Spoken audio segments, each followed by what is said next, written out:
Hello and welcome to the Super Business Women Show here on Intellectual Radio. It's your girl, CEO Lexi, all things couture, and I am joined here with my lovely co-host, Sharon Lotz, Love, Loans, and Lifestyle. Happy Saturday.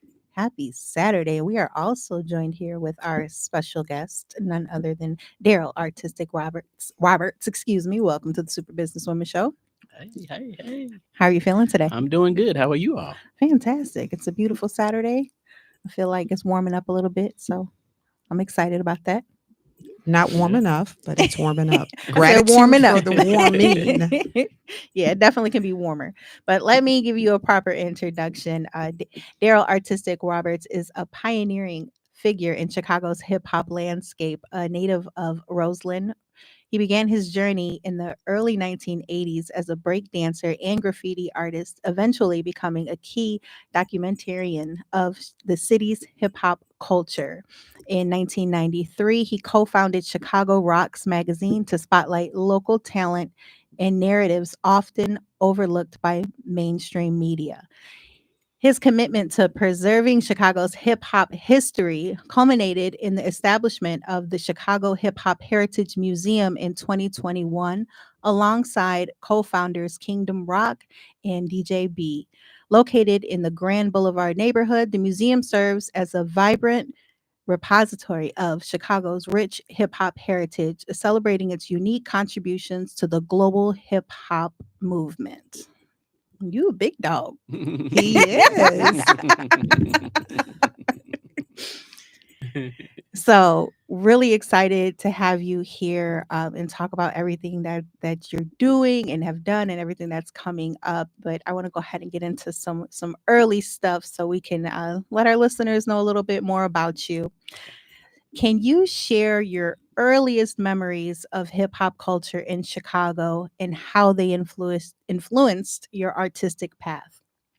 Well, I would have to definitely say the early 80s, like between like 80, 81, 82, because around that time, street dancing was real popular, breakdancing specifically.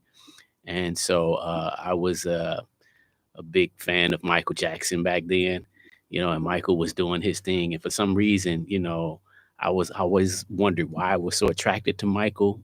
And then it wasn't until years later that I found out that he had been working with a lot of street dancers out in California. And so when he did that backslide on the Motown 25 special, that really helped me to see, okay, this guy's working, at least I didn't know at that time, but you could see the connection.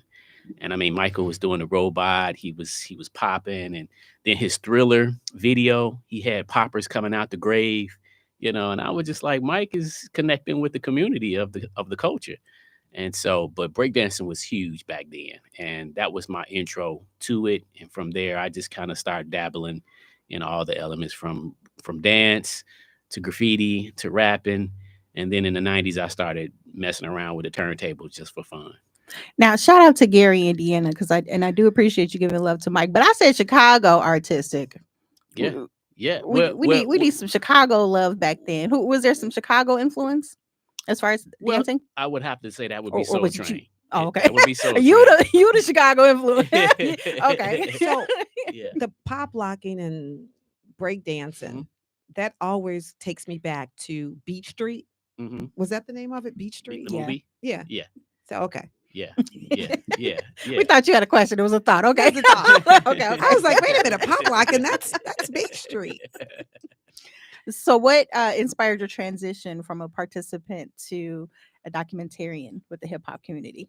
Because going back to what you said, when it comes to Chicago, I've started to realize that there was not a lot of documentation being done on Chicago. She just mentioned B Street, right? B Street was filmed in New York City.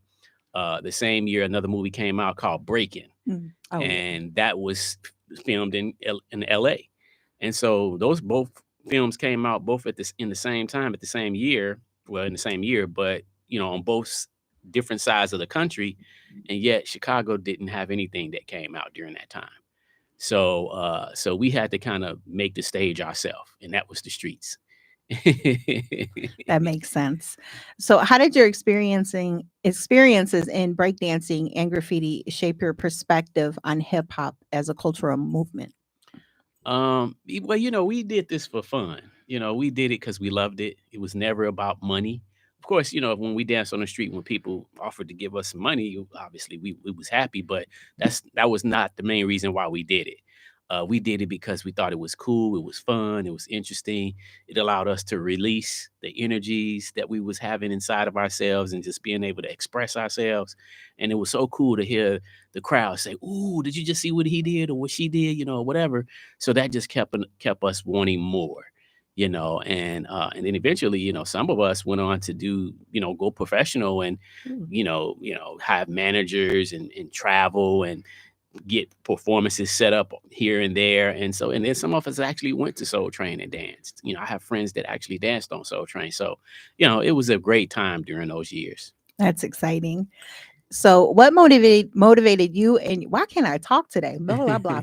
What motivated you and your co-founders to establish the Chicago Hip Hop Heritage Museum? Well, we've already been for years. I started collecting, artifacts in the 80s, taking pictures, saving flyers, business cards, posters. Sometimes when we promoted parties or other people promoted parties, we would take the poster down from the pole and take it home. I'm gonna need this for later. Yeah. He meant it. Yeah. You were that insightful that you were like taking the posters, or were you guys taking the posters just because you know how they back in the day? My older cousins would have stuff all over the walls. My mother didn't permit anything like Yeah, that. yeah. I mean, that was considered collectibles to us. Like we would get the Right On magazine, Rap Masters, the Source magazine, and sometimes they would have posters folded up in there. You could unfold them and put them on your wall. So that type of stuff we kept. Clear over my head. Yeah. Why don't I know any of this? For some of us that was important because like I was a big Run DMC fan back in those days. I mean, I had my favorites in Chicago, but most of our artists wasn't mainstream. You couldn't pull out the Source magazine and see our artists in there at that time.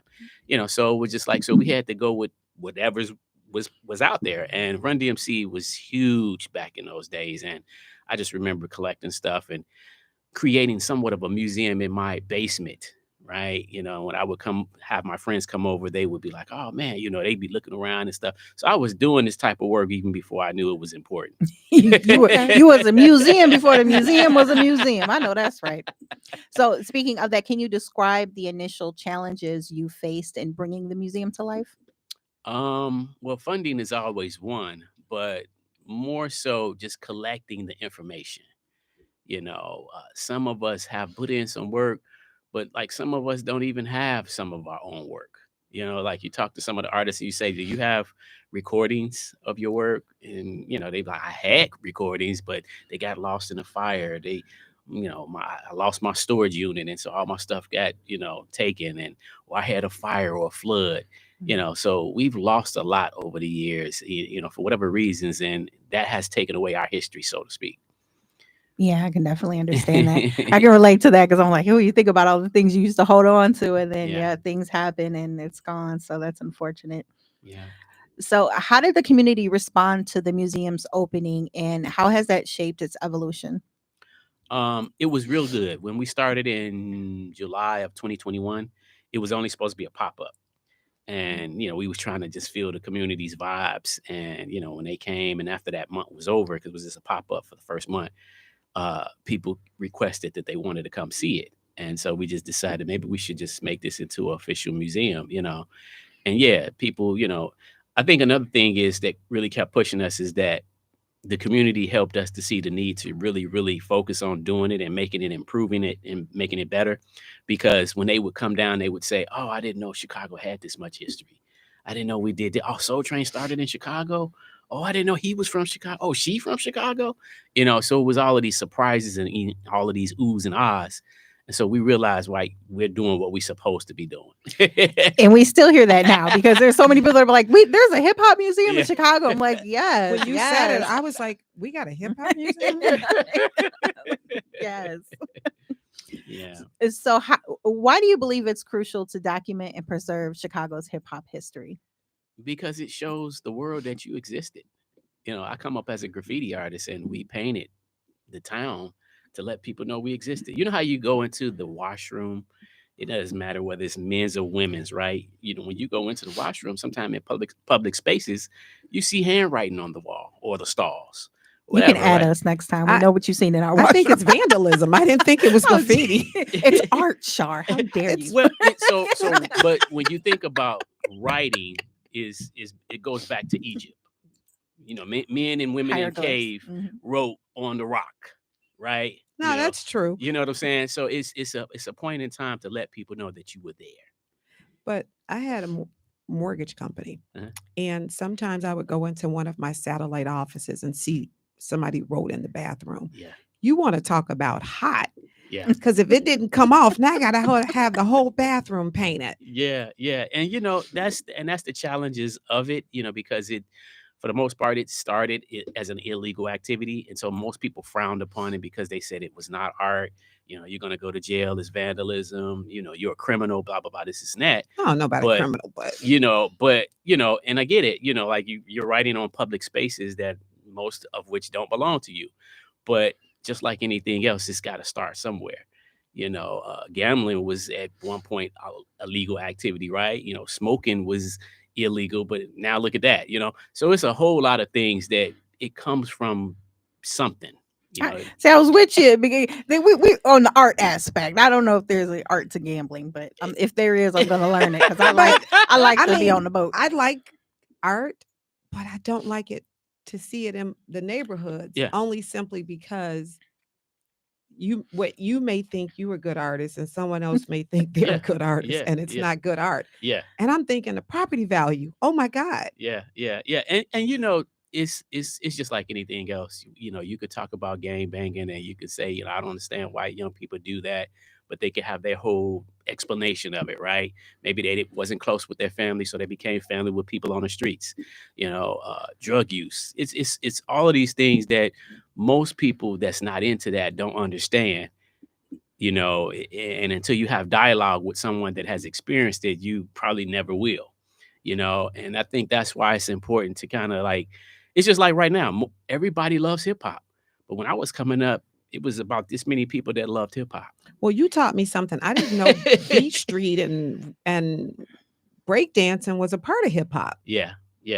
And I've learned something today. And that's why that movie was even made, because we were already dancing on the street before Beach Street. The reason why the movie came out was because the people, the producers of the film, realized that it was a market for it, because they was already seeing kids dancing on the street. So they said, we got to put this on the big screen. And that's why tons of movies start coming out. Movies, magazines, books, you know what I'm saying? All type of stuff, because it was so popular.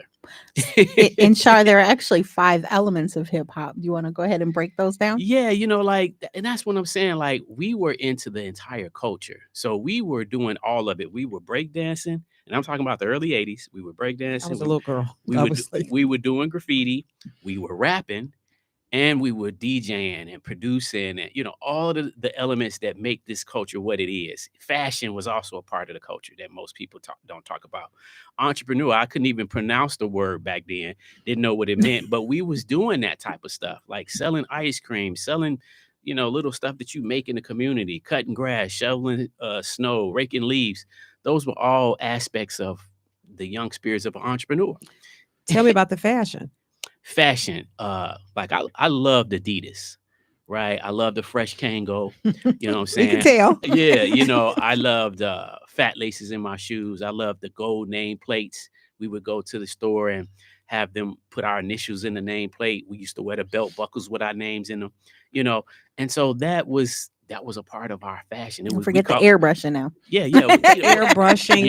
Yeah. And the skinny jeans that they used to sew themselves. Yeah. I was a little girl and thinking, I can see the thread on their pants. That's not right. Yeah. But that was huge. I mean, it was important. We would go to some of the thrift shops sometimes, or you could go to the Asian stores where because some of them had the machines and stuff where you could get like the iron-ons. You get your crew name or your name ironed on your pullover or Or sweater. embroidered. Yeah. That was Flea market.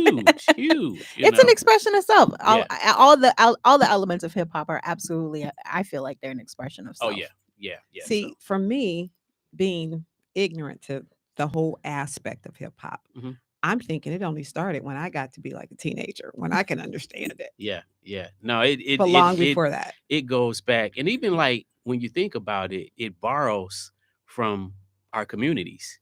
Like when because I wonder why did I even want to get into it, but when I think back, I see the connection because coming up as a youngster in the 70s, I was into bikes and video games, and that's what we did in the community. The girls, they jump rope, which you don't see no more today. In our community, most Black girls, they jump rope. They hopscotch. We did Yes. the jumping jacks with the ball and the Yes. jacks, all type of stuff. You don't see none of that stuff no more. And us, sports. Most of the guys played sports. For me, I love cycling. So we used to do what was called wheeling, where you pop the front wheel up and see how long you can ride on your back tire. You know what I'm saying? Before the bike flipped. Yeah, right. So those were all pre-hip hop, but really they still connected because, like even skateboarding. I used to skateboard, and it's some people consider that as an element, and I'm like, wow. But so it's a lot of, because I feel like all of these things are creative. At the end of the day, hip hop is just based on the elements or the ingredients of being creative. So if you're being creative, like some rappers, before they started or classifying themselves as a rapper or MC, they might have been writing poetry early on. I just wrote poetry. I wrote poems. And then eventually I started converting it and putting it to a beat. And so now I'm a rapper. Now I'm an MC, So I have a question for the both of you. Mhm. Well, especially you, Lexi. A MC, is that similar to a rapper, or is that a MC? When you say MC to me, I'm like, okay, that's going to be the spokesperson who narrates the event. Mhm. So what does MC mean in hip hop? Well, terminology is also important. Like language is another element of hip hop too. Okay. So like you think of people, like going back to fashion, right? Some people like to be called certain terms because other terms may feel like, that's, I don't like that, don't call me boy. I'm not a boy, or don't call me girl, I can kind of understand those. Yeah. things. And so it's similar, like to, so like if you say, like, some graffiti artists didn't like to be called vandals, right? Because Well, that's what law enforcement probably called them. yeah, property owners. Yeah. Like we didn't like to be called vandals, even though that's what we did. But obviously, if you're not into it, you wouldn't understand. But we called ourselves writers because that's what we did. We wrote on surfaces. I've heard taggers and vandals because when they wrote on my garage, I was like, okay, yeah, and it's costly too for the homeowner. Just FYI. Yeah. And I know that now, but when you're young, you really, that's not a concern. It's just like anything else. Yeah. Young people do stuff that at that time, is only satisfying to them. It makes sense. Yeah, it's age appropriate. You're young. You don't think long term. Yes. And I get it. Yes. And it's harmless in a sense. It's not like you're hurting anyone. Right. I get it. Right. And I think that's another reason why I feel like hip hop is important too, because another thing is hip hop has bridged the gap for many people. Like people don't understand how hip hop has brought people together. Like people didn't understand, a lot of movements that have been created that have came and gone and didn't have as much of an impact like hip hop has done, because hip hop is really the only movement that has embraced all other movements. Like when I look at, I always used to think about the blues movement and the jazz movement and how when they were young and how they did what they did. But now that's kind of like considered obsolete. You know what I'm saying? And so now hip hop is the big thing, but hip hop is the only one that can utilize a beat from blues or a beat from jazz and still make it work. Or a sample. Is hip hop, is rap a part of hip hop? So so to answer your question from my perspective, so an MC or lyricist to me is somebody that's going to make hip hop music.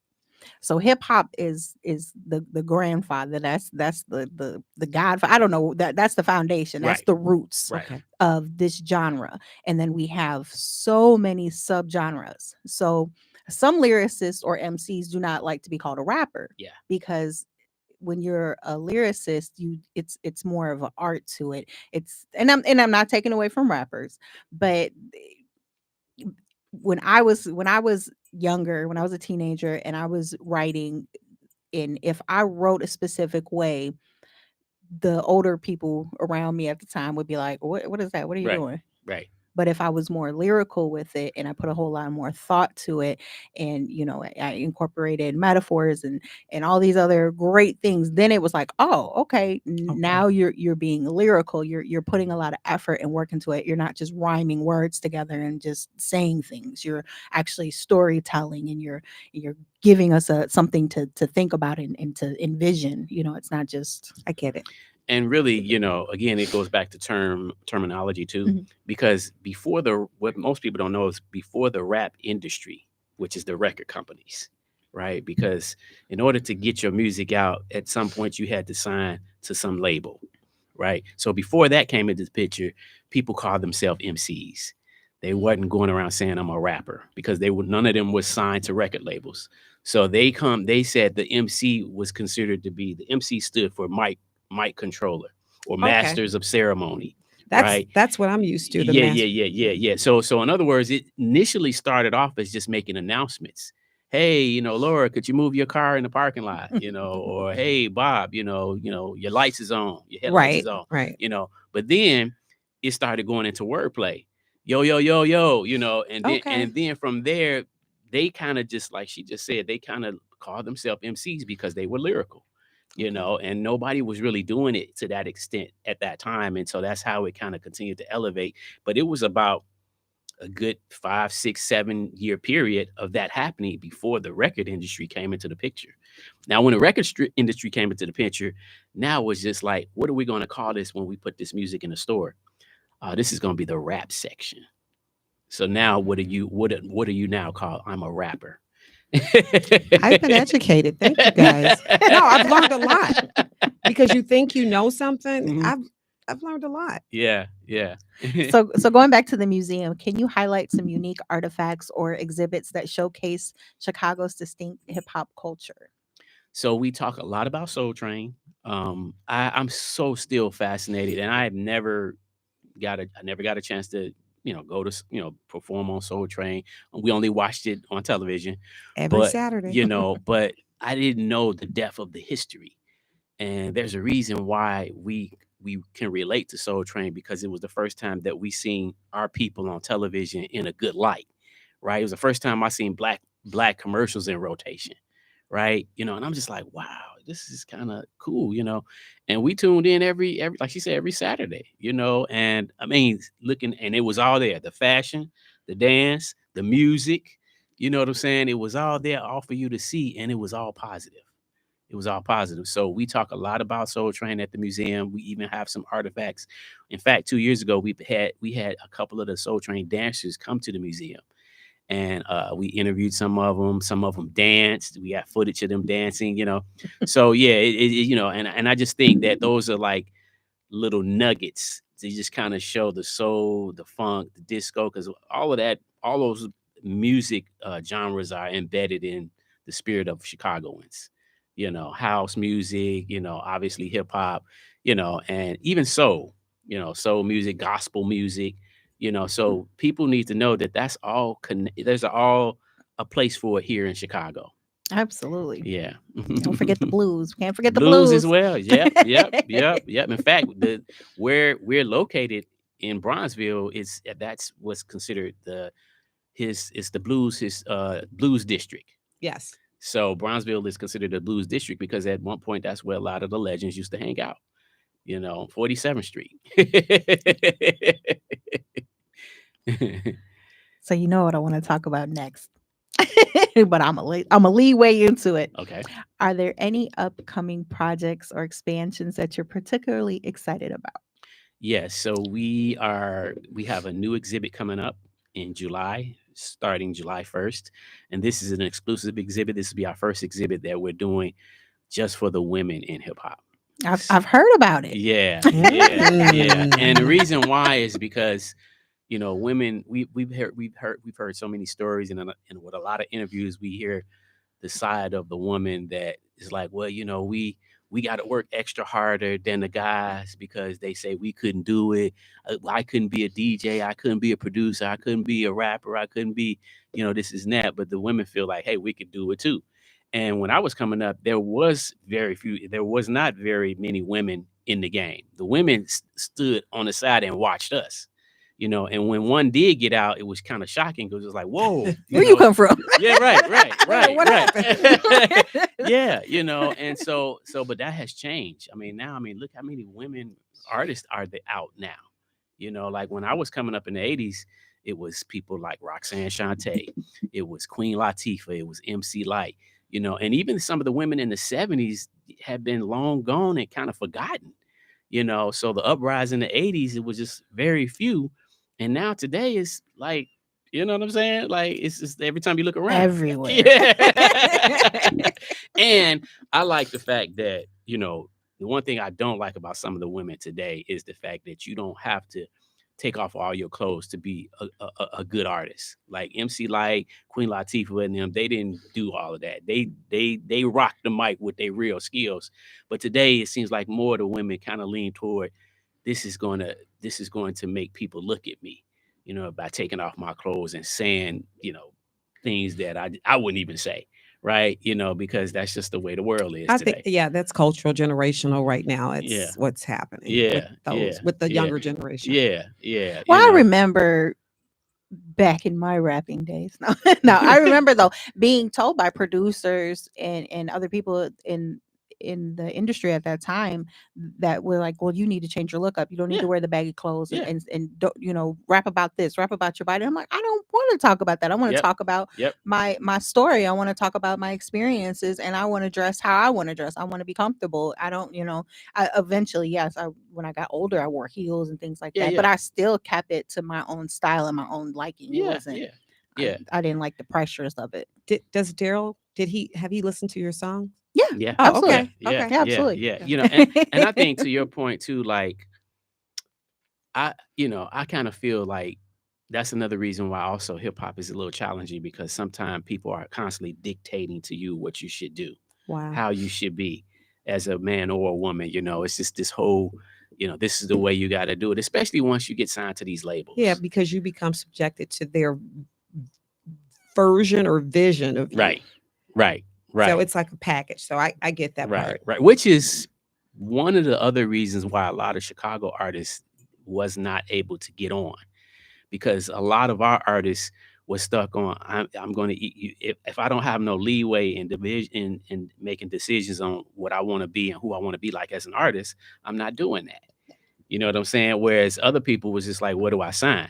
Yeah. Because I'm just trying to get out there and make some money and have fun. You know what I'm saying? And if I got to change according to y'all, then it's okay. Never give up your creative control. Never give up your creative control, artists. Do not do it. Yeah.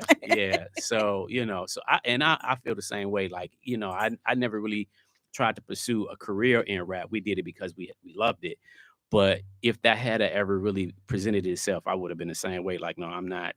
Because again, artists, like she said, you cannot give up your creative control. That's how you can tell I'm not an artist, because I would have signed away. Yeah. And see, and most people that did that, the thing is that most people that did that regretted it afterwards, because you don't really learn the business when you first get into it. Absolutely. And then after you get into it, you realize, oh wow, I got cheated. They stole everything from me because I didn't read the fine print in the contract. Oh, I'm gonna read it. But if they tell me to give up creative control and I was an artist, that's how you can tell I'm not an artist. Because I would have been like, what I signed. Yeah.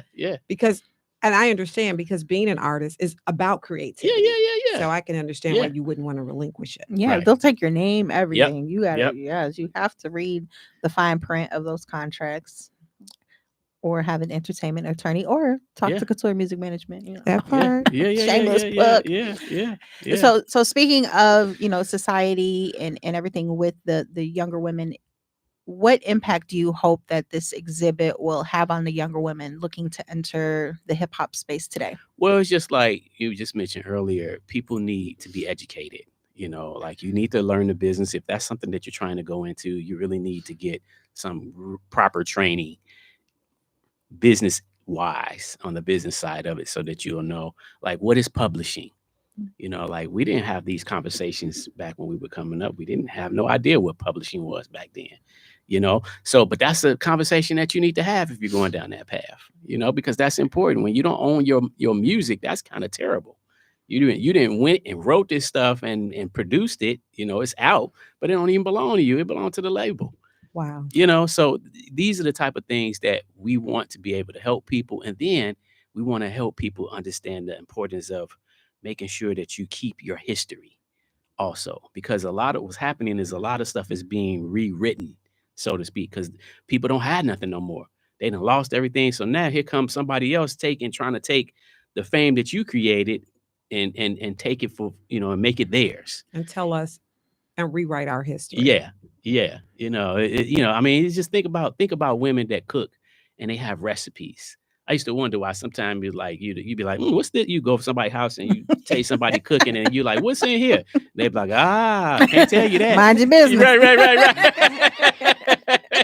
Because again, especially if it was a family recipe, you don't want everybody to know that, So because people will steal stuff. And next thing you know, now somebody's getting all the accolades for something that you and your family did.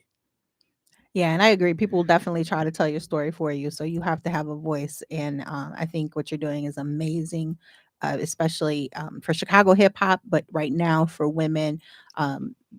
The generations of women and having that history. So for the young women that are interested, I think it's a beautiful thing to come be educated. Even though I'm not that young, I learned a lot even through my tour, where I was just like, oh wow, certain things that you knew or maybe things you've forgotten, but just to have that right there in front of your face and be able to experience it and see it, it's absolutely amazing. Yeah. Is it open to the public? Is the museum open to the public? Yes. So right now we're going through the construction or reconstruction setup, so with the new installation, but it'll be back open to the public July 1st. So, just in time for the women in hip hop. So what are the hours? We're going to actually have some new hours. Typically we will be open on Wednesdays and Saturdays from 12 to 5, but we're going to extend the hours once we open back up in July. Nice. Yeah. So speaking of this, how can women who've contributed to Chicago's hip hop scene, whether in music, graffiti, dance, or journalism, get involved or be included? All they have to do is just reach out to us, come to the museum, connect with us on social media or whatever. It's not that hard. If you've done anything, and you can be new with it too, we are more than happy to showcase your artistry. We're not saying you got to be doing it. You have to have 10-year experience, and But you do want them to have some sort of gift or be good at what they do, right? Yeah. And here's the thing, because you just told me like, hey, I can be in hip hop, and I'm bad. Trust me, in that area. But you can have some fans. Art is subjective. We talked about that. Yes. Yeah. And that's why we try to keep it open, because one of the things that I found out coming up, personal experience, and this still happens today, is we are so quick to shun people from something that they're trying to do just because we may feel in our mind that they ain't no good. Well, most people can agree bad is bad. You don't want me to start singing and rapping. But it's like if your heart desires you to do that, you're not going to start super nice in the beginning. It's going to be a period that you got to develop. We got to go through them rough patches. You got to learn. Hopefully. And so it's just like y'all know the artist Biggie, right? Yes. The Notorious B.I.G., right? So he was selling drugs, right, before his stardom, right? But he made a statement one day. He said, I'm going to try this rap thing one more time. And if it don't work, I'm going back to the streets. But wasn't that like the streets, the prelude to being a rapper? At some point, everybody on the streets wanted to be an aspiring rapper. Yeah, for the most part. But you still had to have the ability to do it. because not everybody on the streets was able to rap. It's like, or whatever when it comes to the elements of the culture, they were kind of considered just stand buyers and cheering like, oh yeah, he good or she good, but some people literally had the talent. And it's just like, oh wow, keep doing, don't stop. Like people need to hear that. And especially at home, like when you getting your mom and your dad saying, you need to get a real job, go do this and go out here writing on people's garages or whatever, then that, it's either one thing, it's going to be one or two things. It's going to break you and make you just give up, or you're going to seek that encouragement from somebody else. Let me catch my kids writing on somebody's garage. And like for me, my mother, she hated it. She didn't like it, obviously, because she didn't understand it. And because of the generational, most older people, when it comes to the parents and their kids, there's a generation gap right there, right? So you sound like my son. My youngest son always reverts back to the generational gap and the older people. Look, brother, I'm not older. I'm just happen to be a parent. Yeah, that's what I always tell them. And that's the thing. Like I've had conversations with my mom, and I said, tell me when you were coming up in your day. And when I listen to it, I'm like, it's the same thing with us. It's just a different time, Yeah. Now he's just a little piece of work. He asked me that we have televisions when I was a kid. My experience with what I would call murals on walls was art, baby. I came across more blank walls than I had access to canvases. Okay. So you grew up in a good side of town. Blank walls were readily available. I didn't have canvas to paint on or to draw on. So if I found and even if they painted over my previous work, I was like, who got another one? So it's a form of expression. And even with music, it was the same thing. It's an outlet. So yeah, if you painted over my art, I was going to come back and do something else. Yeah. And that's the Gemini determination. I mean, you think of, because in all actuality, graffiti artists patterned themselves after the gangs, because the gangs did it before we did it, right? The gangs marked territory, put up their symbols. And I'm not saying that this is, I'm not trying to promote this as a good thing, but this is just the reality of what happened. And so multiple gangs, Chicago, LA, New York, always had to tag their territory, put up their territory. This is our community, this is our neighborhood. You can't come over here if you ain't a part of this, right? If you do, it's gonna be some problems. So when they did that, we realized, wow, that we're not moving like them, but we still have some similarities, right? We're not trying to fight you and all of that. We just want you to see our art, right? And so we like, okay, I'm going to put up my crew. I'm gonna put up my name. If I create a little character, I'm gonna put up my character. So and again, obviously, it's property that don't belong to you. But you, as a young person, what property do you own that you can do that on? Piece of paper. Exactly. It's boring, Char. Look, my neighborhood is lucky I never got a hold to any type of. I hate to suppress your gift, but don't be tagging my garage. I had to have call 311, have them come out and spray it, then have it sprayed again, then have it tuck pointed. Don't be tagging the garages. Yeah. See, I only had paint markers and Sharpies. So my neighborhood, again, very lucky I didn't get a hold to any spray paint. And see, here's the thing. Like now that I'm older, I realize that what people should have been doing, and I'm not saying that was the right thing to do. But again, it's a lot of things in the world that happens that it's not right. But the question is, how do you fix it, right? And a lot of times people, they was not looking for outlets to make the situation better. What can you do if you caught somebody writing on your property? What can you do so that they wouldn't come Lord back? Have mercy. You know what I'm saying? And I'm not talking about to where the point to where now you in trouble because you didn't beat the kid to death. But can you suggest, hey, you know what? I got a space that you can paint at. Look, just don't paint here. I'm taking you to your mammy and your daddy, your pappy. And they better pay for it. Otherwise, you're going to the little sale. Yeah. So now, Now, I'm not, that's my suggestion. Get your kid. Yeah. So we're going to stay away from Char House, y'all. She's mean. No, but I get it. I Yeah. get it. But I just feel like people also need what's called, how coming up in the communities, if you did something wrong, right, in your community, you might have got in trouble 2 or 3 or 4 or 5 times before you got home, right? Because the community was also your parents, right? Oh, I'm gonna tell your mama, wait till I tell Miss Smith, and that was the neighborhood watch. So everybody was concerned about you because they knew you. So you trying to tell me back then we had black Karens? Oh yeah. Yes, yes. Like I remember, even me personally, I remember getting in trouble because my thing was I like to stay out past curfew.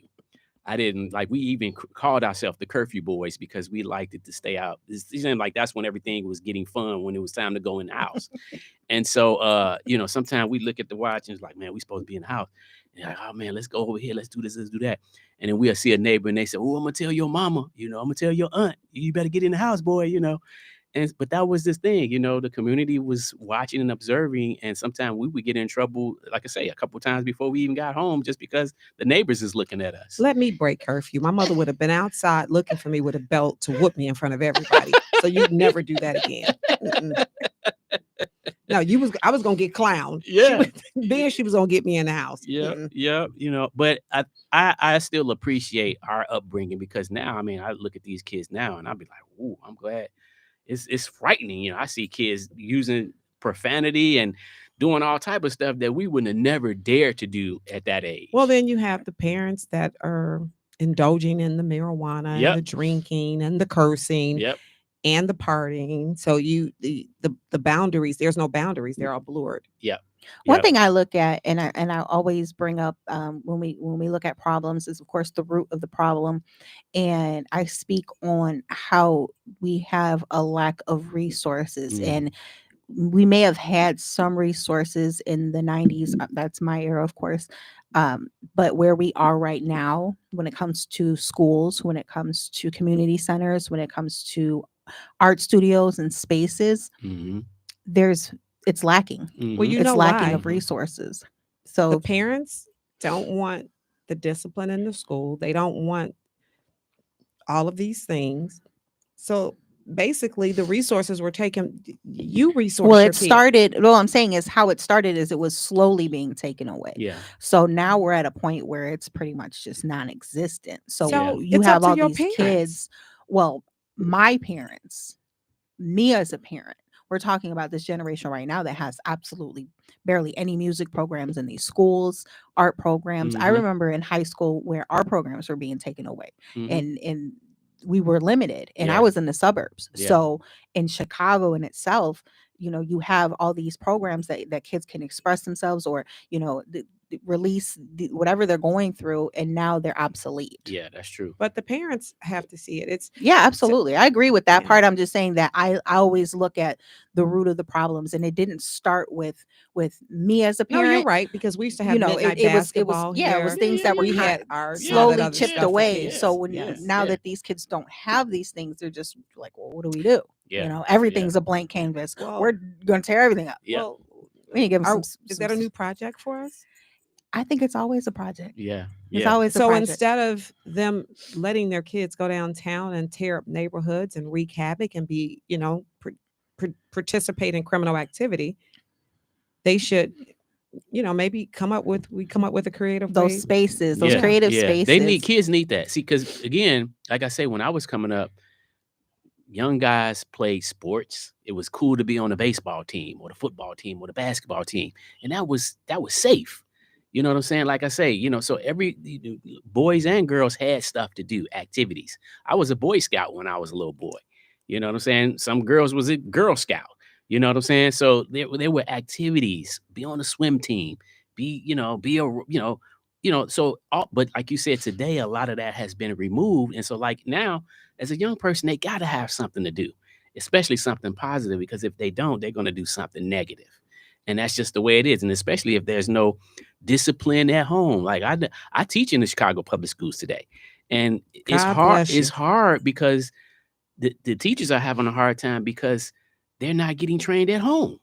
So the parents are dumping these kids off at the school, thinking that the school is gonna fix the problem. When really, like she said, it's got to start at home I first. want them to take total responsibility for their learning. If my child gets an F, it's me and my child that's earned the F, not the teacher. Right, right, Because I should have caught it long before the teacher right, gave the F. right, right, I right. just Yeah, it's. I think we do have to kind of start focusing more on solutions and being accountable too. Being accountable for, hey, not pushing the blame and pointing the finger. Like, hey, let me see what I can do with my time to help change the narrative of this situation. I know I got myself in a little bit of trouble as a teenager, but the studio and the stages definitely were my safe havens and kept me out of a lot of stuff. So Yeah, appreciated that yeah, part. yeah. So, Artistic, what message would you like to convey to those unfamiliar with Chicago's role in hip hop history? That is rich. It's healthy. It is positive. Because that people, when they look at Chicago, I'm not saying everybody, but there's a great percentage of people, when they look at Chicago hip hop, they look at us as negative. They say people are killing folks. They say, Chicago is, that's Chirac. They kill folks in Chicago. It's all this negative stuff. Oh, that's the city of gangsters. You go to Chicago, you're gonna get robbed. All this negative stuff. And I'm like, I'll be 55 in August. I'm still alive. I'm not in prison. I'm not on drugs. You know what I'm saying? So I'm a witness to know that it's not as bad as most people say. Yeah, it's bad stuff that has happened here, but that don't mean that that's our future. You can be, like some people say, you're a product of your environment, but just because you come up around bad people don't mean that that's what you got to become. That's my thing. It is what you make it. And we talked about that actually last week as well, is that if you're not presented to other things, Right. you're stuck in this bubble where you believe that that's all that exists. Right. So that's another thing that kids need to have those programs like the etiquette programs I and the agree. charm schools and be Mhm. brought outside of what, because if you think if I stayed with how I grew up, Mhm. my mind would be so small. I would not have ever been Yeah. like, wow, I can, what, this is possible. I Oh, can that's I right. can Yeah. do this, I can Yeah. do that. Yeah. Yeah. So I think that's also extremely important for the youth. And we talked about the drill movement and their music, and we had a great long conversation Mhm. about that. And I was like, oh, when I first, I was like, oh, no, I don't know. But then I was like, wait, that's a subgenre of hip hop. Mhm. That is kind of full circle, because when hip hop started, Mhm. it wasn't happy. It Yeah. wasn't. It Yeah. wasn't. Yeah. It was protest. It was. Yeah. We're angry. Yeah. Yeah. We Yeah. got something to say. So with drill music, I had to look at it like that. I had to take a step back and say, this is a voice. These are voices, Mhm. and they're speaking what they're experiencing, what they're living, and they don't have any other outlet. How can we change that? How can we embrace that? How can we switch the narrative on that? Smart. Yeah. Because you just gave me a different perspective with the drill See, music. see, and I appreciate that too, because it takes a person with a mind like that to even understand, to even be able to think about having a conversation about that. Because Absolutely. otherwise, you just look at that person as a bad person. You're Not this, you're necessarily that. a bad person, but I'm thinking it's low vibrational, it's Yeah. anger. Yeah. Yeah. Yeah. And I'm thinking that person probably needs a virtual hug and some Yeah. prayers. Yeah. Yeah. And they Yeah. absolutely do. And Yeah. that's an evolution of music. And I speak of that with my own personal journey. When I came to the museum, I said, well, some of my earlier music, I wouldn't play that. Like when I heard my nieces rapping it, and even though it was my story and my experiences, I was angry, and I was going through a lot, and I was talking about the things that I was experiencing in life at that time versus where I am today, or 10, 15 years ago, where things changed, and even today the things that I write, it's completely different. It's a whole nother, it's an elevation, it's high vibrational, it's love, it's happiness, it's peace. But yeah, when I started, no, I was very angry. I was Yeah. like, why am I experiencing, why am I, all these questions, and I needed somewhere to put it, and I put it on that pen and pad, and I put it on the mic. So And Yeah. not on garages. a couple hallways, maybe not garages. I didn't get no spray paint. I told you, Sharp, I was lacking resources. Yeah. Yeah. I think it's really, at the end of the day, it's not how you start. It's how you move forward in progress, right? Like today, I don't write on anything that don't belong to me today, but but I still don't act like it didn't exist at one time in my life, because that's what helped me become who I am today, right? You know what I'm saying? So I still, like, I know some people. I do a lot of interviews myself, and when I like to always go back to the beginning, because you don't have a present without the past, right? And sometimes people don't want to talk about their past because they feel like, it's embarrassing. I did this and I did that. I don't want to talk about it. But you never know how much that information could help somebody else that might be going through the same exact thing that you went through, and they're trying to find a way out. Basically, kids do. I understand it. Kids do silly things. Yeah. We used to ring doorbells and run. Yeah, of course. Who finds joy in Shar, ringing you the naughty doorbell? little girl. I was, until Miss Nelson caught me because I was slow. Shar was running in her heels. Who is that click clacking down the Well, I street? did it. I didn't change clothes after church. So I got caught. Miss Nelson caught me and took me to my mother. And then she was like, See? you done scuffed up your dress shoes and you ringing somebody's door.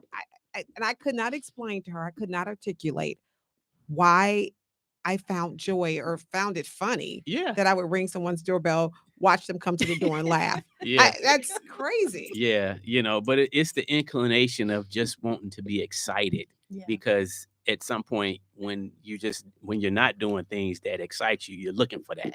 Well, I couldn't sit down for a few days. And I had to find in the Bible and write some paragraph or something as to why apply it to my behavior. And then I got in trouble because I scuffed up my church shoes. Yeah. But who runs? And I wasn't even thinking, who runs in their church shoes? Right. And that's why I got caught and got everybody else in trouble.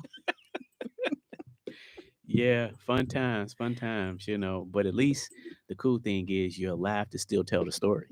When I think back to some people doing stuff that didn't allow them to see it the next day. Well, ring somebody's doorbell now and see what happens.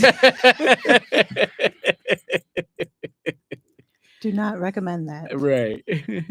So artistic, how can individuals support the museum's mission and become involved in preserving this cultural heritage? Again, so they can come down to us, visit the museum. We're located in Bronzeville at 4505 South Indiana, or they could reach out to us on social media, Facebook page, Instagram, or contact us directly, you know what I'm saying? And just make arrangements.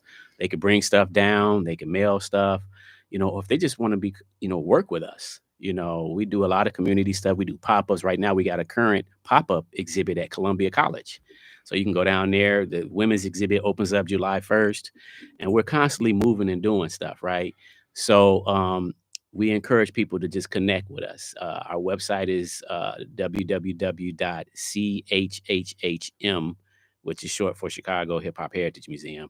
And then they can just connect with us through that, and we can train people, help them understand the mission, get involved, learn the history at the same time, and just have some fun. So I want to mention something that we spoke about when we talked about the exhibits and things that we can bring to the museum. So you mentioned something to me that like made so much sense. Mm-hmm. You were like, well, you guys, you have these things and they sit in your home, and the only people that see it are the people in your home. Yeah. Bring them to the museum, and makes sense. Everyone can see them. Yeah. Because how can anyone know that you're a part of Chicago hip hop? How can anyone know whatever aspect of Chicago hip hop that you have brought or that you're bringing if it's not in the Chicago Hip Hop Heritage Museum? Yeah. That we're not, nobody is beating down your door to come see your accolades or your mixtapes or your photos or your flyers. Yeah. You can show your kids and your family so many times. We're like, great, thanks. Yeah. But the people, the hip hop enthusiasts, the connoisseurs of music, the people that are actually interested in the culture and that are a part of the culture, that's the hub. That's where they go to see these things. And when you told me that, I was like, the wheels just started turning. And I was like, you know what? I have these things. I have all this stuff sitting there. And you're right. It's just sitting on my desk. Yeah. Why is it sitting on my desk? I can look at it. Great. Congratulations. You did a good job, Lex. Or the flyers that I did 20 years ago. I've been holding on to them. And people like the flyers that you just recently done, the digital flyers, people love them. Like I've been Okay, we ain't gonna sharing them, talk this about work that. that she did. I've been sharing them, and people are loving them. I'm getting contacts from people that's not even in Chicago. Like, ooh, like a guy from New York, old school pioneer named Van Silk reached out and was like, I think I might pay a visit to Chicago. And it was all because he seen the flyer, and plus he said he'd been watching us anyway. But that flyer struck him like, and he reached out to him. We had a 3-hour conversation on the phone. That's dope. Yeah. Can we talk about how the flyers came about? Like that's another thing too. Like I'm the type of person that I build relationships, with people because hip hop is also about people. You know what I'm saying? And we discuss the artistry, but at the end of the day, we building a relationship. And so it's like I like to find out what people do. Once I know what you do and you know what I do, we should be able to work something together. You know what I'm saying? And that's exactly what has been happening. You know what I'm saying? That's the reason why I'm here today. Like I would never have been able to make it here today if we didn't first communicate and build a relationship to lead to this happening today. I want to tell the funny part of it. Okay, go ahead. So Artistic messaged me about a flyer, right? Okay. And so, mind you, I had my tour. I saw the museum, and I told him, I said, whatever capacity you need me to help with this event, let me know. I'll be there. Whether panelists, Mhm. whatever you need from me, I'm all in. He knows the things that I do. I kind of gave him the rundown. Of course, we can't all remember it because I can barely remember it. Mhm. So when I got the message about the flyer, I got up and I went to my computer and I started making flyers for the event, for the Women in Hip Hop event. And I mean, just like, oh, I gotta get these done. I slipped my mind. I was supposed to get the flyer done, and I sent them to him. He was talking about the flyer for this show. Oh, well, divine. Absolutely, absolutely. Yeah, because when she told me about the show and we decided on the date, I was like, oh, so I know she's gonna probably create a Absolutely. flyer so that we can promote it. And so she sent me this questionnaire, but it was geared to the flyer that she was talking about for the museum. And I'm trying to wonder, like, why is it asking these questions when I'm coming on the show? Is that it wasn't making sense to me. So yeah, after she brought it up and we talked about it, it was funny. No mistakes. But look at the flyers; they look great, and They do. I love they're 'em. getting attention. So Yeah. I love that part of it. Yeah. And this is a beautiful event. I'm super excited Yeah. for Yeah. it to happen, to be a part of it. Yeah. It's absolutely an honor. Um, yeah, I'm super excited. Yeah. And Yeah. I told you, I said I've been building something. Yeah. So I got something coming up, and I keep putting little sneak peeks, but I blur it a little bit on the Yeah. videos. Yeah. I'm putting it out there little bit by little because I'm excited about what it is. But Yeah. I look, can't wait to see it. And we're going to also have some women's panel discussions.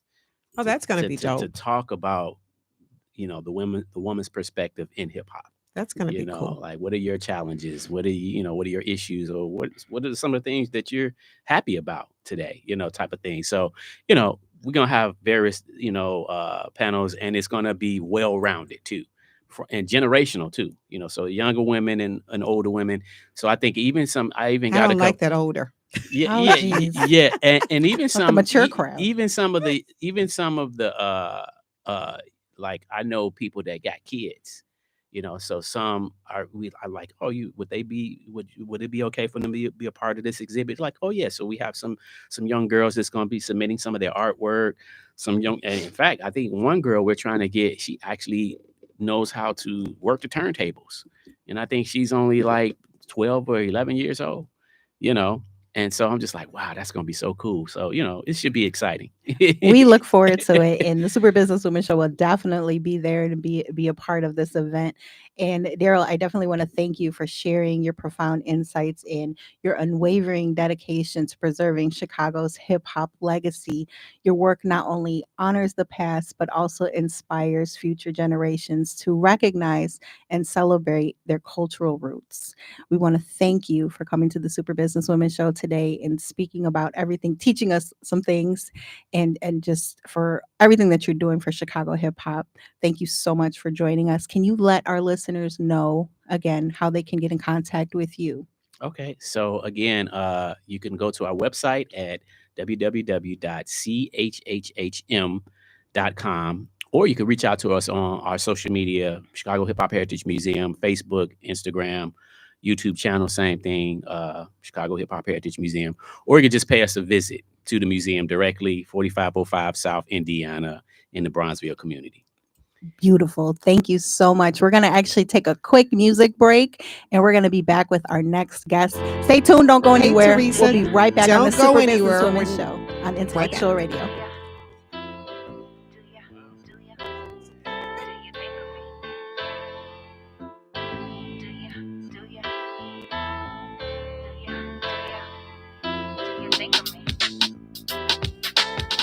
Think of me when you hear love breakup songs? Do you think of me and wanna apologize for your wrongs? Do you think of me and realize after all this long? Do you think of me? Now it's gone, now it's gone. Do you think of me when you hear love breakup songs? Do you think of me and wanna apologize for your wrongs? Do you think of me and realize after all this long? Do you think of me? Now it's gone, now it's gone. Do you think of me since I'm so far? Would you even speak to me if I should call? Sometimes it's hard to sleep. Staring at the stars when I dream, I blink, and damn, there you are. Do you think of me and wish we could have worked things out one way or another? At least we should have stayed friends. Not so much lovers. Do you think of me? We love to hug and kiss. We love to rub. That love is what I miss. Do you think of me or how I could be more than just another casualty in need? Do you think of me? Do you still see me as a queen out here doing my thing? Do you think of me and say it's an act of God's timing so I can pursue rhyming? I love you, but that love had me blinded. Face fine, but what hides behind it? Do you think of me and all them lonely nights I'm crying? Do you think of me without even trying? Do you think of me when you hear love breakup songs? Do you think of me and wanna apologize for your wrongs? Do you think of me and realize after all this long? Do you think of me? Now it's gone, now it's gone. Do you think of me when you hear love breakup songs? Do you think of me and wanna apologize for your wrongs? Do you think of me and realize after all this long? Do you think of me? Now it's gone, now it's gone. Either way, I see a brighter day. By the way, do you think of me when the radio plays all my jams, heavy rotation? And again, do you think of me when you see me in the magazines? Do you think of me and what you could have had with me? Do you think of me? Of course you do. None bad as me. Do you think of me? Mic checking, say trusting. Do you think of me and realize you're the reason I'm stressing? Do you think of me? Rewind me again. Learn a lesson. Do you think of me? Hello and welcome back to the Super Businesswoman Show here on Intellectual Radio. It's your girl, CEO Lexi. And I'm going to pass this on over to Shar Unlocked. Hi there, it's Sharon Locke, Love, Loans, and Lifestyle, and I have the privilege of sitting here with Dr. Anthony Wilson.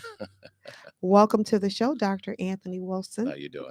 I am honored today to sit here with someone whose life is dedicated to helping, healing, and holding space for others. Yeah, I love what I do. He is not only a highly respected family and relationship therapist, but he's also a first-line responder, a committed father, and a trusted voice in our community. Thank you. Thank you. I'm super proud of you, Thank you. and I am grateful to call you my friend. Thank you. Like Thank friend. You know how people use that word? No, we're friends.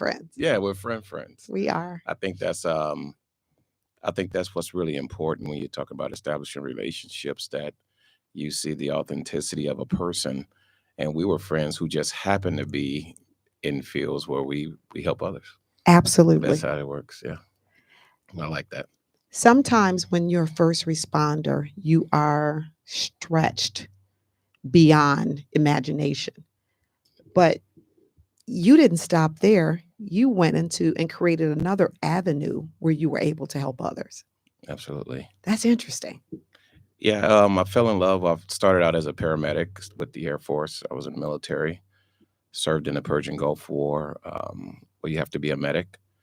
I fell in love with a paramedic then. I didn't even know what paramedicine was until I got into the military. I liked helping others. I liked the feeling of being able to be an influence in somebody else getting better.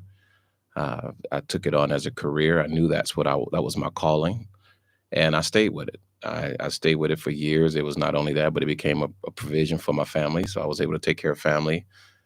And of course, as time went on, I started seeing more things stemming off being a paramedic, I realized that there were a lot of things on ambulances that we couldn't use to treat people, that a lot of people were crying and having challenges beyond what we could offer, and most of it was psychological. The mental health was a challenge. Many of our patients were very what we were dealing with for the calls were secondary to the mental stress that they were dealing with.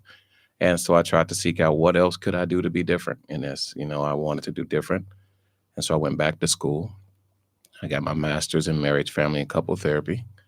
And then I went back to school after that because I realized in order to walk on the platforms that I think I need to do to be a part of change, I went and got my Ph.D. in counseling education and supervision.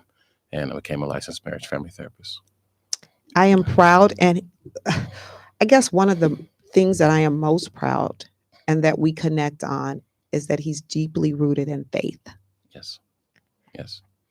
So I've watched him become he was already a dad when I met him, but I've watched him, put his kids and everything he does is for his family. Yes. His contribution to our community. And trust me, going and opening up another avenue where you have to give of yourself. Yes. Commendable. Thank you so much. Yeah. Thank you so much. It takes a lot, but there is a lot needed. So you answered my first question. Sure. It was what originally inspired you to pursue a career? Sometimes they just answer for you. They answer for you. It's beautiful. I think that's amazing, though, to have that mindset that you've seen something lacking, and instead of just saying, "Oh well, keep doing what I'm doing, it's okay." You solved an issue. You're solving an issue. You've seen the root of the problem, and I appreciate it. It goes deeper finding a than that. solution. He and I were talking, and our conversations are always super long. Mhm. And we were talking about the contributors to our community, in particular, with the deficit of marriage Mhm. and the lack of presence or intentions about marriage. Mhm. And he expressed to me at that time, that's another reason that he wanted to do this, Mhm. and so that he could contribute to us getting back on the path of commitment, relationships, and just building, being unified. Mhm. It's a major thing. We see the demise in our marriages, particularly in the Black community. And statistically, it's still depleting, not only just in the Black community, but overall. Marriage is down. It's like 41%, 48%, I believe, of our American households are headed by couples, married couples. And there's a lot of contributions to that as well. It's not just, like I said, Black culture. It's also in other cultures. A lot of people are not getting married. That number is down as well. Of course, we got a lot of contributors to that. But overall, from what I saw in our society, is that I saw a lack of parental presence in a lot of our patients. And as a result, you see a lot of people that were lacking key ingredients that a two voice household would carry. Like I was sharing also recently with you, that majority of the women that I've counseled don't know what it's like to hear a father come in from work. They don't know what it's like to hear a mother and father sitting at a table negotiating bills and what the next plan is. We assume that they do, but they really don't. There are a lot of older people now who really don't have an understanding of collaboration to bring success, which we all, most this is a business show. Collaborative efforts is the key to becoming very strong in the business world, and relationships is business. Indeed. It's business. It's wrapped in love, supposed to be, but it is business. But there is a business component of marriage. There's Absolutely. a business component of relationships. Absolutely. Absolutely. And I've heard people disagree with that, but it makes absolutely no sense to me. You can't live off love. You can't write a check, sign love, Yeah. to pay the bills or to keep a roof over your kid's head or to pay tuition. There's a business component of it. Absolutely, because it's easy to get into a marriage and very hard to get out of it. I think that's when you figure out that it's actually more business as well, It is because it's wrapped in contract. love, like It's you a said. contract. Well, we highlight this destruction of marriage because divorce is business. It You is. go to divorce, it's business. It's And business. you can sit back and say, I love him, but the judge will be like, oh, yeah, that's cool. But check this out. Everything they ask for is business. Yeah. It is. The only thing that the challenge is finding that mate that you can be able to know that you can indulge into a lifetime of relationship with a business component, but it has to be wrapped in something that's going to sustain you through the good and the bad. And this is where love comes in. And Mhm. it has to be a certain type of love, because I realized I wasn't ready for marriage when I got married the first time. I wasn't mentally prepared. There has to be a certain type of love. Love is not, as we discussed yesterday, Mhm. people want to say that love is warm, it's fuzzy, it makes you feel good, it's euphoric, and it's all these great things. But actually, when you break down what love really is in the Bible, I always say this, that stuff that's for the kids. That's what we have for the kids. It's long suffering. It's compromising. There's nothing in the Bible that talks about being warm and fuzzy. And I think if we get back to the premise or the definition of what love really is, then we'll understand and be maybe more committed, you think? You know, I think what we do is we have a lot of people who don't even have examples of what true love is. We have a generation of people who don't have memories of what seeing an example of true love is. They have fantasies of what true Yes. love is. They got imprints from TV and all these different type of external resources that shows them and say this is what love is supposed to be. This is what love truly is. And then of course with the increase of social media and all these different 3 to 4 minute wonders of people pushing their ideas of what love, it confuses people on what they believe love truly is. So I think what ends up happening, and which is what I see even in the counseling sessions of it, a lot of people get married seeking the fantasy of love. Mm.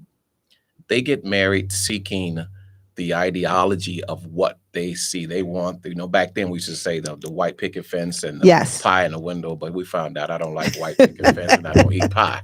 But the reality of it is you have to find what is love. And when you ask, it's a question I always ask couples when they come into the room, usually within the first 2 or 3 sessions, especially when they're coming in there to try to get through a tough point. It all depends on what it is. Everybody that goes to counseling is not trying to stop going to get divorced. It's not even on that level. Sometimes they just have a rough patch that's going on. They do love each other. That's why they're there. They just need some guidance through this rough patch because his view, her view is not mixing. They need to find a platform where they can be able to communicate and get some guidance through it. So a lot of times I ask them, if you wake up tomorrow, what does your solution look like? And you achieved everything that you said that you want concerning this problem. What does it look like to you? And that's a tough That's a question deep question. because a lot of people have an ideology of what they think a solution is. Oh, if I wake up tomorrow and this thing is fixed, then I say, okay, if it's fixed, what happened? What changed overnight to make it work?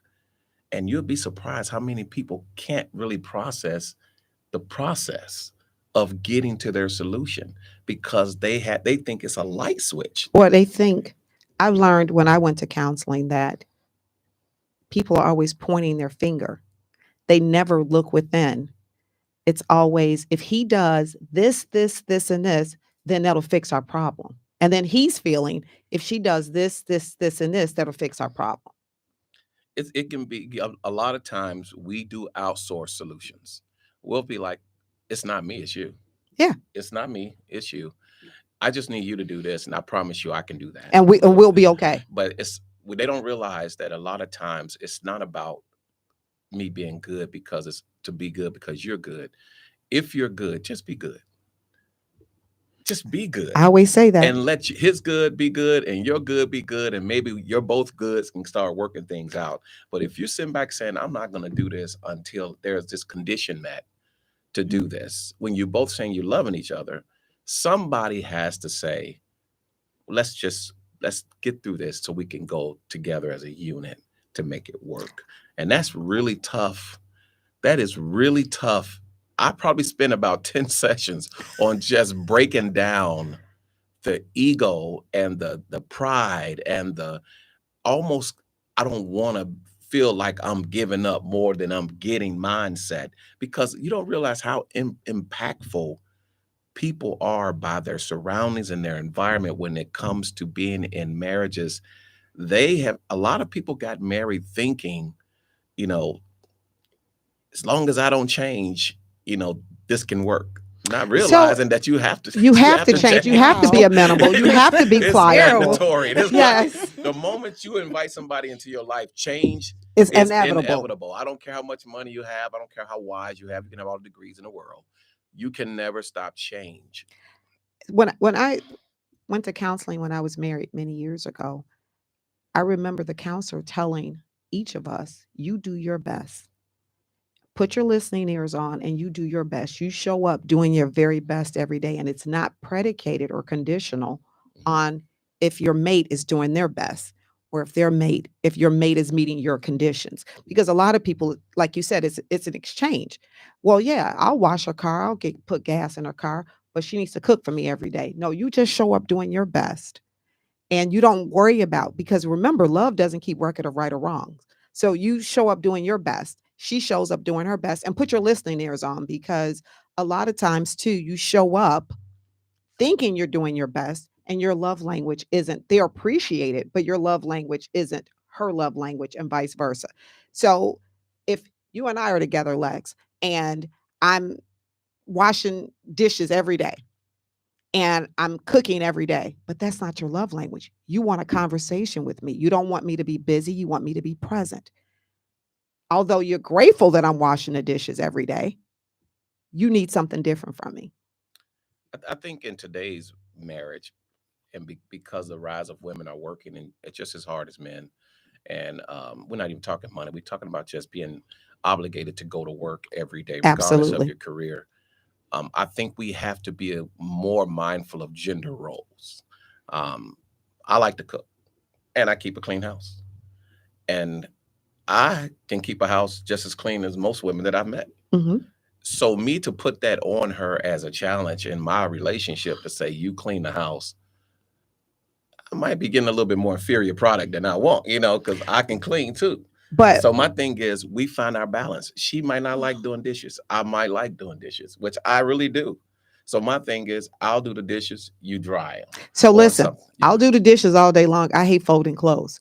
I hate I folding don't hate them. clothes. I'm just not good at it. It just looks like a pile. I thought I could sit there for. I even tried to attach folding clothes to a movie, right? So I'll like watch a show while I'm folding. I must have watched YouTube videos about 10 times. It just doesn't look right when I get done. So have you been showed how to do I've it? been shown by some great people. As a matter of fact, I actually paid this girl to come over and fold my clothes because I love the way she folds t-shirts. Yeah. And I mean, of course, we're not around each other anymore, but I'm kind of like, even the lady that comes and does cleaning service for me now, I'm like, she folds amazingly. I'm just glad she does it, because I've it looks tr- like a pile of t-shirts. I'm just going to go and grab the colorful one and iron it I've out. trained my son, and he doesn't, I can't say he loves it, but he does a great job and he doesn't complain. Yeah. My oldest son does. When he's around, he will fold clothes for me if he get them out the dryer. But I fold clothes to the point where you don't need to iron them. Well, I ain't got that good yet. So no, I can it's an wash, art to but it. I can wash well. There's an I art to just ain't the good way at my folding. towels have to be lined up and folded the same way. But that's the OCD part. It has to be lined up. The t-shirts have to fit in the drawer a certain type of way. Nah, But I hate to do it. So it's like, I'm in it's not my constant strength. battle. Okay. He said, I Not know my my strength. strength. So I'm I will cook all day for you. I will wash because I love washing clothes. I'm telling you, I'm a real domestic. Okay. But it's like, I know my strengths. I tried it. I looked at the videos, and when I got done, I was happy. But then I realized I had to wear those at some point. So when I put them on, I realized I had to start the whole cycle over again, and I just was not happy about that stuff. You got a steamer? Just kind of I got that too. But I love when our cleaner lady grabs it and she steams. That's that's what I'm paying her to do. She does a wonderful job. I thank you if you're listening. Well, I need her. She steams too. I need her. But in all fun, I think it's the little things like that you can see that can cause a lot of challenges. We don't realize, it's like I said, every time a couple comes to counseling, it's not always about infidelity. It's not always about money. Um, in the office where I'm at right now, most of my families are low middle income families, and I like specializing in that because they need our resources as well.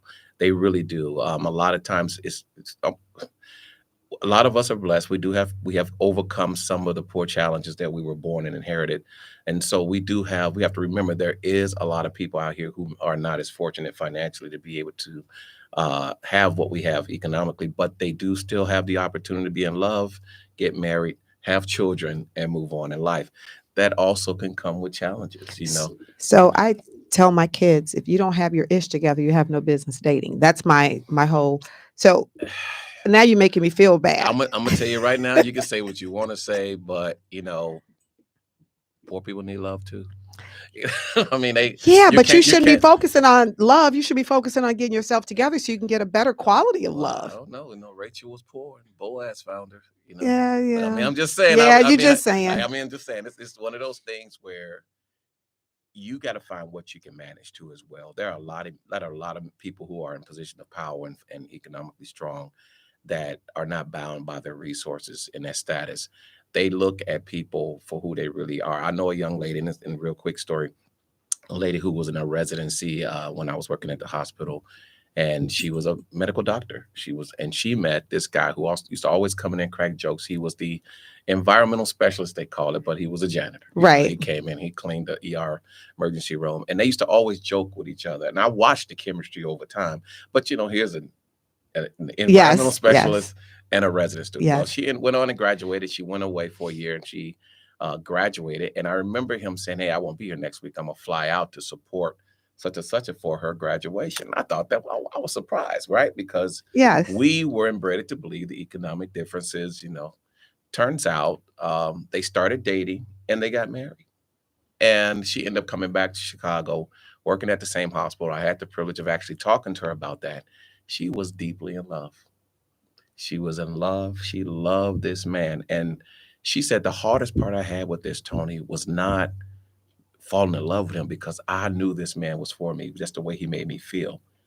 Is my family thinking I should marry a particular type of person. And I told her, I remember saying this, and I always get this, most people can't find their mate because they're looking for someone that will please their family and friends and not themselves. Mm-hmm. And they will stagnate their whole search. They'll meet a guy who drives a bus who makes them feel some way they never ever felt before. And they will pause on accepting him to be anything greater than that position as a friend because they're afraid that if they take that bus driver home to their mom or their brother or their sister or somebody that they consider value in them, it will be an explanation they're not ready to prepare to do. So I have a question for you. Sure. So you think, so for me, I'm like, I like to live a certain type of way. So if I meet someone or I'm full disclosure, I'm not looking because I have someone, him. So, So you won't get in trouble. No, I won't. The phone line start blowing up. Right. But if I meet someone and there's a huge disparity, only man I'm taking care of is my kids. And that's why they are in college and, in the pursuit of being better people. But I can't do it. And I'm sorry, I can't. It's not about my sister and my mom and my friends. Their opinions do mean a lot, but ultimately, I got to be happy. But I can't. Like if I met someone and he fell on hard times, I can see kind of we're in this together. But I'm not getting ready to start taking care of Ricky. I'm not getting ready to do that. So, if men carried that mindset. But men are priests, providers, and protectors, head of households. No. If men carried that mindset of believing that every woman that they meet should have the same status or have some measure of balance in that area for them, it will destroy the structure of dating and stuff right now. But biblically speaking, everybody don't believe in God. Can I have an opinion on this? Absolutely. I like to break it. Look, so I think people should have their stuff together before they date. Their stuff being together for me is not technically going to be a level of finance or anything like that. When I say have your stuff together, I mean, are you emotionally intelligent? Are you emotionally available? Can I have conversations with you? Um, are you able to take care of yourself, That's what your I mean. hygiene, your own bills? Do you have your stuff together for you? As long as you have your stuff together for what works for you, I think that when you put so for example, you find, the bus driver, but he's got a job. He's got his own house. He has something going for himself. And now that he's met you, now he might want to elevate himself some more So to we're going to save to for rise up. vacations. I am. I, I'm extremely So grateful you for know the. why me and Sharitha are friends. I bring balance to Sharitha. So so for me, I don't want to start. I don't want to go backwards. I don't want to pedal backwards. I don't want to start saving for vacations, and we can't go out of the country until next year when you have enough money to get there. So let's move you out the equation Yeah, because you don't represent a lot of women that are not in that position. But I will say this though: Okay. the person that I have, that's my person, that I know it's my person, even when it wasn't popular and advantageous for family and friends. My person's my person because he's my person, because he's smart, because he's intelligent, because I see the inner person, and not so-called the boss that everybody else sees. I connect with the I'm gonna call you on this in a minute. vulnerability. No, I mean, You saw the boss in him first. I did not. That's what got you through the door. No. That's not what got me. That's what scared me. Person later. No, let me tell you. So my opinion of him as a boss, his reputation preceded him. So I wanted nothing to do with that. That you heard of. Yeah, I wanted nothing. Like I said, but you once saw the I boss. talked, no, I did not ask him. But once we talked, he was my person from the day I met him, and we had a 3-hour conversation on the phone. That's my person because I like to talk, and we got deep, and that's my person.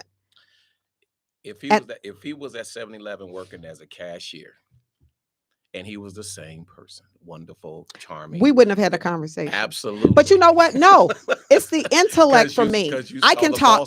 No, I can talk to him about politics. I always tell him you're not the boss of me. So I always, you a boss, but you're just not my boss. So I saw the intellect and the decency is what I saw first, and the love for his children was another thing that I submitted to. It wasn't, about all the other stuff. That's what made me go through the fire. So let's do this because I really want to hit on the common woman and man. I am the common woman. What do you mean? Who really are not in that position financially to be able to put hold on, Charger says she's a common woman, y'all. Put those standards up there to say this is what they like and what they won't have and tolerate. I have a question for you. I got you. Give me 1 second here because you let me cook this knife for 1 second. So look, most people are not in that position to have that type of authority to dictate or regulate who they're meeting. Most people are in an environment for a long time because they can't afford to go on vacations or take those trips all the time. So a vacation for them is a year of savings. A vacation for them is just getting away from where they're living because they're just not on that platform yet.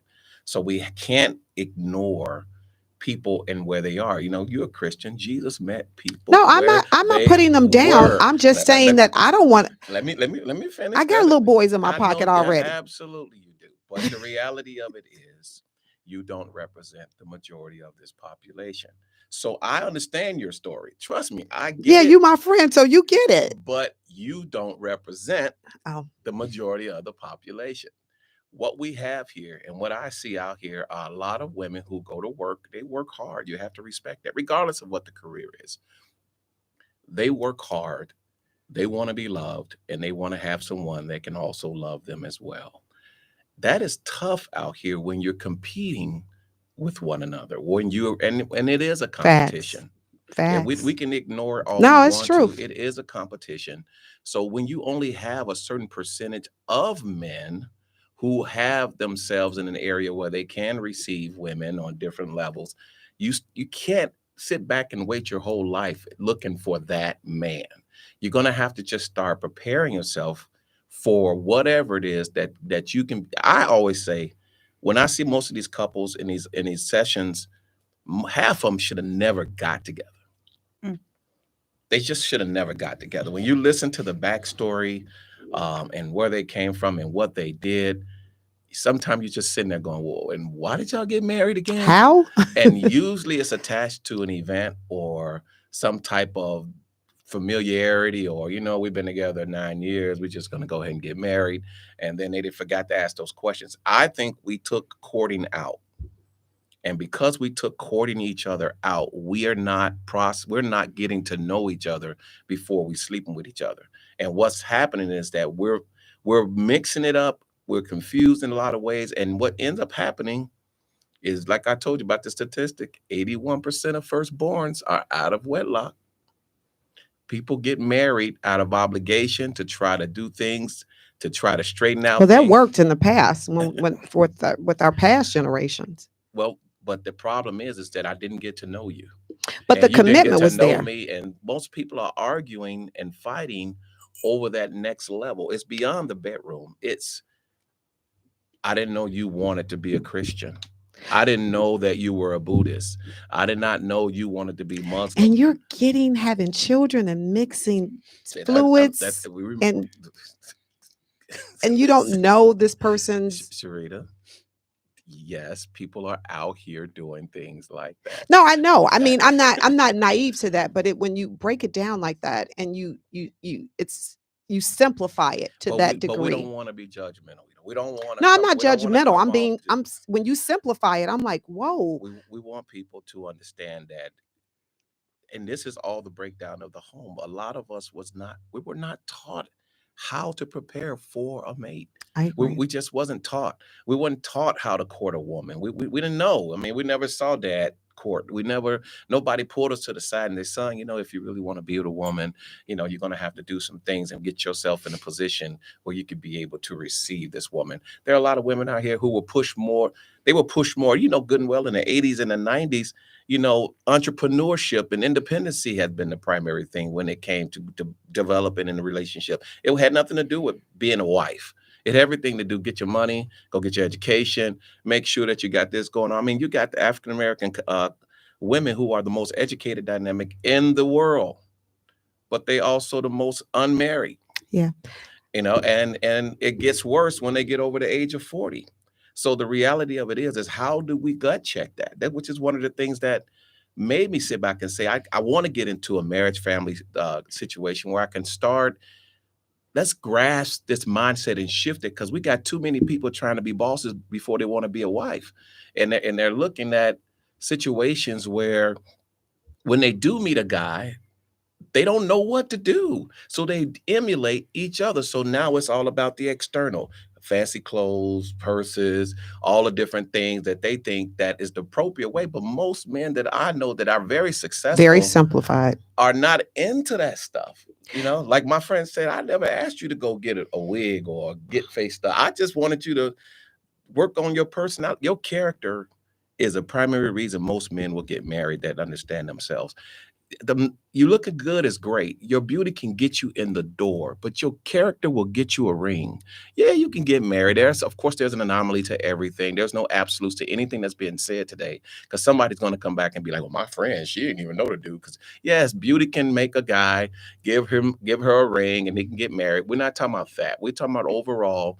Most men marry character, behavior, someone who can complement and cultivate peace and respect, and has their own identity separate from other people inputting in their lives. I really would like to see single people get more counsel from married people. I You really should. like that. Instead of consulting your girlfriend who's been brokenhearted 9 times and went through 17 different relationships in the last 15 years and sharing tissues with her an emotional bond, and she's giving you guidance on how to be in a healthy relationship. Why don't you go talk to your auntie who's been married 50 years and say, Auntie, how you doing? Like, what did you do to get this man to say I love you and you ain't been working your whole life?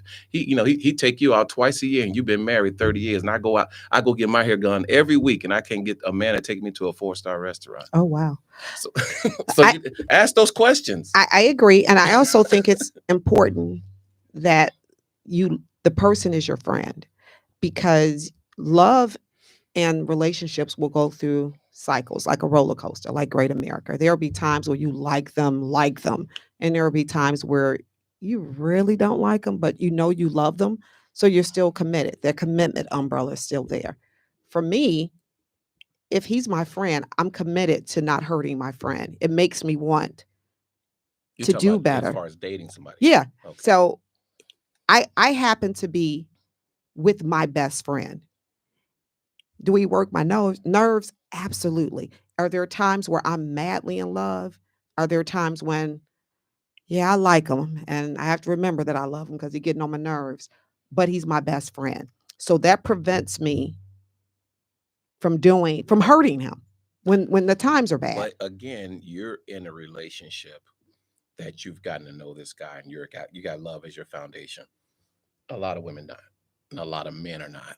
So how do you, when you sit back and you meet somebody for the first time, we don't have all that emotion and attachment and all that bonding to even have that tolerance to do that with someone. But when you walk in a room, and I've shared this with one of my daughters one time, I said, when you walk into a room full of women, why would whoever he is, pick you?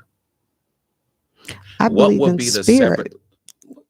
Oh, I get what you're saying, but a man ain't over there thinking, "Ooh, she has a spirit on her." He just ain't doing it. Check out the spirit on that She one. has a beautiful spirit. What is it? Why is it when you see the people in a group, what makes you different? I believe too many people are working on more external things than they are internal things. That's true. What happened to kindness? Whatever happened to being courtesy? Whatever happened to being respectful without knowing my name? Why do I have to know you for you to be kind to me? Why do I have to know you to be respectful to me? Why do I have to know you to be able to for you to be nice to me? I went to a barbecue last summer and I loved it. I really didn't know anybody but the one person that invited me. Once I got there, they got caught up doing something with their family member, and the mother of the house said, dinner is served. I'm standing there. I don't know what to do. I didn't want to be, first in line. Trust me. But I'm sitting around. I was hungry, but I'm sitting around, and this lady came up to me and she said, "I'm sorry, have you been served?" I said, "I have not." She said, "I know you're a guest because we don't know you." She said, "You mind if I make your plate?" I said, "I don't mind." She went and she made my plate. She didn't mean anything by it personally. It wasn't her trying to come on to me. She said, "I just like to serve." That's her thing. That's her thing. But if I was in that position to want to be with her, she caught my attention through serving. I hear a lot. I'm not making no man no plate unless he's my man. I'm not doing this for him unless he's that. And I sit there and listen, go, but you want him to open doors for you. You want him to protect you on the first date. We've lost so much in our community. It's like if you're on the first date, your expectation of me, and I'm using myself as a centerpiece on this just for this, is that if I ask you out and we go out, in your mind, you're thinking, if something happens, this guy is responsible to help me or protect me during that situation. I don't know you that well. You're not my wife. We ain't never been intimate. We don't even have that type of relationship. There's no bonding yet. I'm just simply trying to get to know you. But your expectation is on that day one, from the time I walk in, is if somebody come up and try to do something or say something to me, I expect for him to say something or do something to provide some measure of safety. what do we get to expect on the first date? So I don't think I have that expectation because I think I can defend myself. I just told you, But- Sarita, you ain't the anomaly, and you're the anomaly. You gotta take yourself out of it. Okay. So, But you get to know her. What happened to chivalry? See, I think male and female relationships and roles are important. We say they're not, but I think they are important. You still want someone to open the door for you. You still want someone to walk on the outside and put you on the inside, right? well, yeah, absolutely. You still want that as a woman, but I'm not fixing his plate.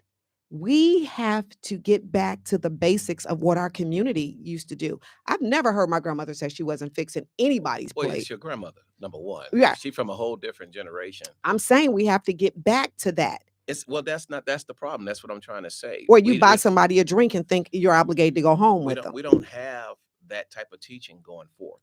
When you look at a lot of these programs of mentoring, you see most of these programs are older people mentoring very young people, like 8 to 12 and 15, 16 the most. So you see a lot of mentoring programs that are addressing that age group. We don't see the 50, 40-year-old females wanting to talk to the 20 and the early. They're not 20s. going to listen anyway. See, that's why, right there. That's the reason why. But there are a lot of 20-year-old females that are my clients that sit right there in that office and they say, I don't even know where to begin to talk to somebody about this because the fracture is in the home. So they don't have a group to look for. Who mentors the 22-year-old female who's having challenges and her mom is part of the problem? Well, I'm seeing, I'm looking on social media and those girls are competing. Well, that's the competing component with us. It's a horrible source of resource. It's a horrible resource to live Well, your no. life I'm off just of. saying what I But- see with the competing. But my point is that you see that there is a gap of lacking at that age component. And that's where you see a lot of the problems coming in, transitioning from being a teenager into your young adult, where people are starting to realize these bills are in my name and I got to pay them. And if I don't, there are consequences that I can't get bailed out of. And that really does depress a lot of people out here. And so they start outsourcing things or looking for outsourcers to assist them instead of learning how to change their behavior. They start trying to outsource it. I'll find a sugar daddy. I'll find me somebody who's going to be able to supplement these things. And I see that out here. And people don't want to acknowledge it, but it's the truth. I say this all the time. People would rather change relationships than change themselves. Well, that's true in a lot of ways. A lot of times people don't want to put the work on themselves because it's work.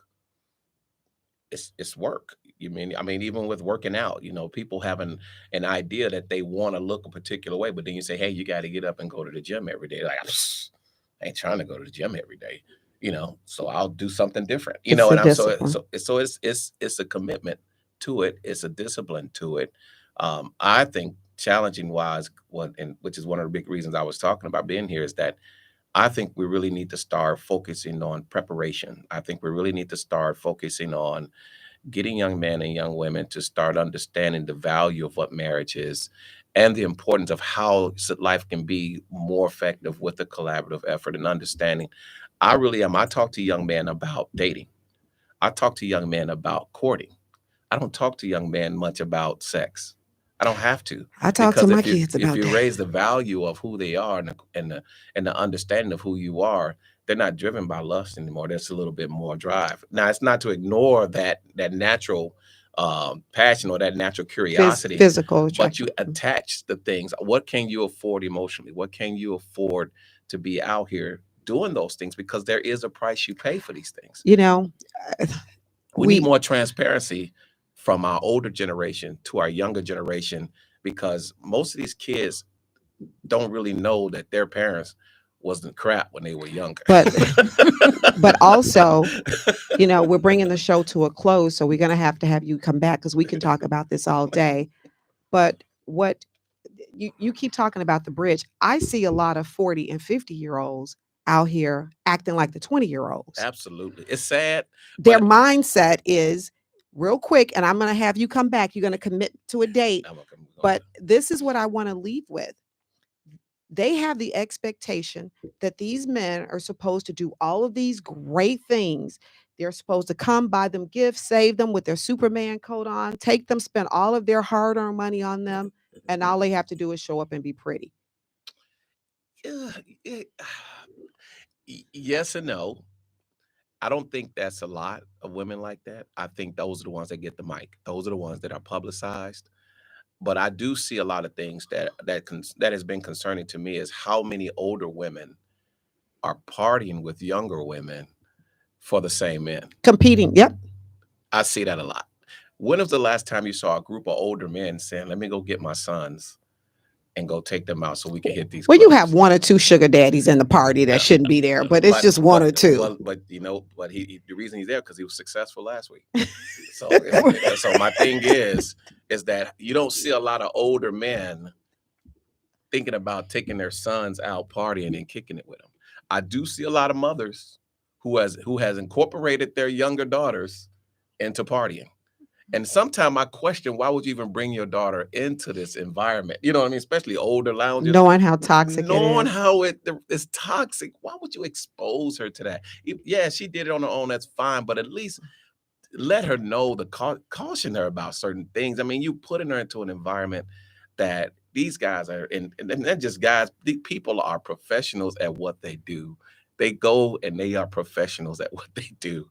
So it's like, I do see the imbalance in that.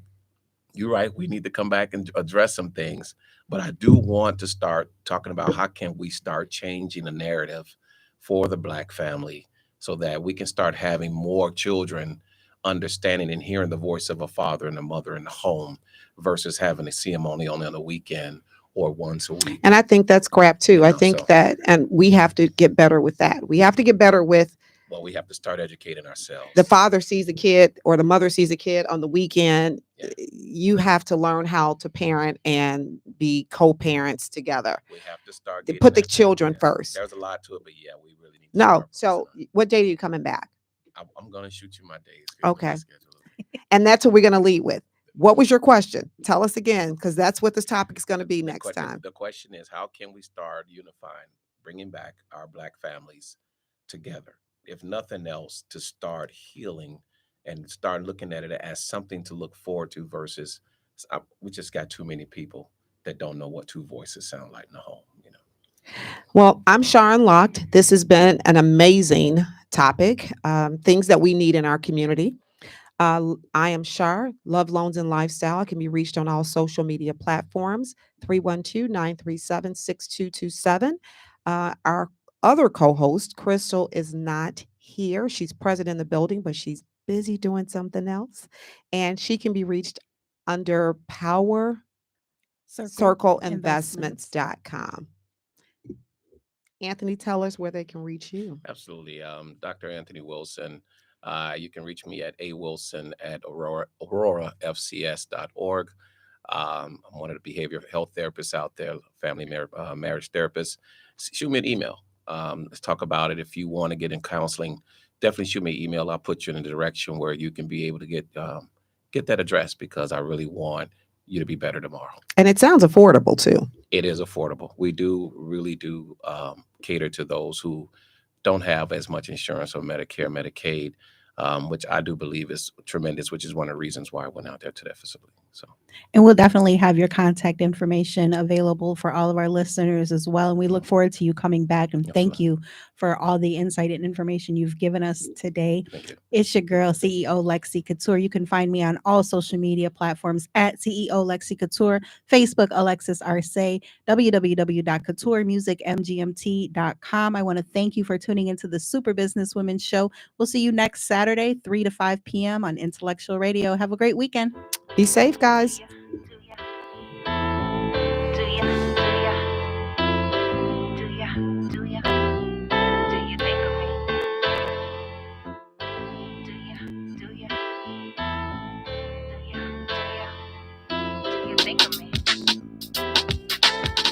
Think of me when you hear love breakup songs? Do you think of me and want to apologize for your wrongs? Do you think of me and realize after all this long? Do you think of me? Now it's long. Do you think of me when you hear love breakup songs? Do you